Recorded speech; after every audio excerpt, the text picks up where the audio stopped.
അപ്പേ എന്തോ അപ്പന്റെ ജീവിതത്തിലെ ഏതെങ്കിലും സന്ദർഭത്തില് ഉം.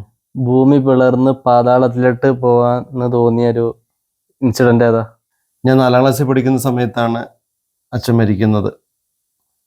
അപ്പോൾ ഇപ്പം തന്നെ അറിയാമല്ലോ, അപ്പനേക്കാൾ ഹൈറ്റ് കുറവാണ് എനിക്ക്. അപ്പോൾ എൻ്റെ അച്ഛന് നല്ല ഹൈറ്റ് ഉണ്ടായിരുന്നു. അപ്പോൾ അച്ഛൻ മരിച്ചിട്ട് ഈ 41 ദിവസം, ആദ്യത്തെ 3 ദിവസവും പിന്നെ എല്ലാ ഞായറാഴ്ചകളിലും പള്ളിയിൽ പോയിട്ട് കുർബാന ചൊല്ലിക്കണം. അപ്പോൾ അതിന് പോകാൻ വേണ്ടി ഉടുക്കാൻ വസ്ത്രമില്ലായിരുന്നു. ഒരു ഷർട്ടുണ്ട്, ട്രൗസർ മൂട് കീറിപ്പോയി. അപ്പോൾ ആ സമയത്ത് അച്ഛൻ ഉപയോഗിച്ചുകൊണ്ടിരുന്ന ഒരു പോളിസ്റ്ററിൻ്റെ ഡബിൾ മുണ്ട്, അത് അമ്മച്ച് നടുവെ മടക്കും, മടക്കിയിട്ട് എൻ്റെ അരയിൽ കെട്ടിത്തരും. കാരണം അതൊന്ന് ഇവിടെ എവിടെയെങ്കിലും ഉടക്കി വെക്കാനുള്ള ഇന്നർ പോലും ഇല്ലായിരുന്നു. എന്നിട്ട് ഈ പള്ളിയിൽ ചെല്ലുമ്പോൾ കൊച്ചു കുട്ടികളല്ല, അത് ഏറ്റവും മുന്നിൽ കൊണ്ടു നിർത്തും നമ്മളെയൊക്കെ. അപ്പോൾ എൻ്റെ പേടി, ഒത്തിരി ആൾക്കാർ പിന്നിലുണ്ട്, ഈ മുണ്ടഴിഞ്ഞു പോകുമോ എന്നൊരു പേടിയായിരുന്നു.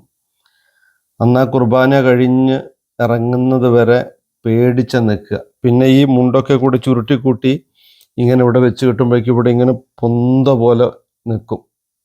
അതൊരു വല്ലാത്തൊരു മാനസികാവസ്ഥയായിരുന്നു.